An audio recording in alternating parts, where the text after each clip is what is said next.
With the Wake Up Newscast, I'm all about honoring and amplifying credible local journalism. Every story in every newscast credits and links back to the original source.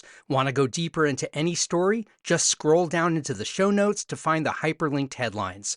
Okay, on with today's news.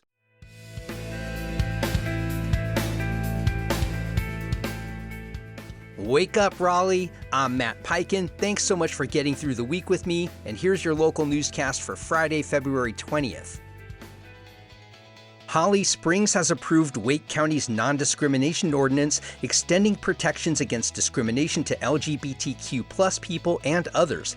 The action follows 4 years and change on the town council, where a new, more progressive majority backed the measure. The ordinance protects people from discrimination based on sexual orientation, gender identity, race, hairstyle, and other characteristics, and sets up a complaint process. One council member dissented, citing legal concerns, but the town attorney affirmed the ordinance aligns with county law and poses little risk. The move brings Holly Springs in line with most Wake County towns. Read more about this at IndieWeek. Raleigh-Durham International Airport is getting a $2.5 billion makeover to improve the traveler experience. Upgrades include new restaurants and shops in Terminal 1, such as Raleigh Beer Garden and an Italian spot called Puro Gusto. There will also be improvements to existing cafes and gift shops. Construction has begun to widen John Brantley Boulevard, the main road to the airport, to ease traffic congestion. The project also calls for expanding Terminal 2 and building a longer runway, with work due to finish in 2032. Travelers will see many changes well before then. Read more about this at WRAL.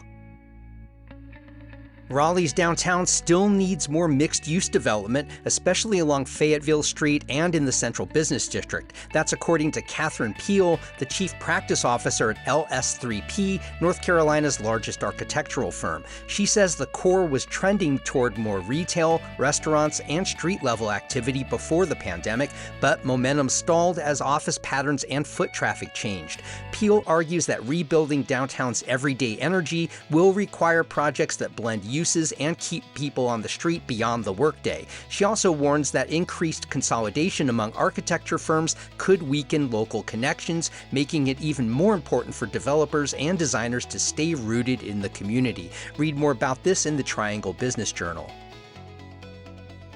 At a Greater Raleigh Chamber of Commerce breakfast, Wake County state legislators highlighted housing affordability, healthcare access, and workforce development as top priorities. Senator Gail Adcock urged business leaders to track health policy, calling health systems Wake County's largest economic driver, supporting more than 34,000 jobs and $2.8 billion in annual wages. Several Democrats criticized uncertainty around Medicaid and the still unpassed state budget, while others stressed apprenticeships, child care supports, and predictable policy for employers navigating volatile costs. You can read more about this in the Triangle Tribune.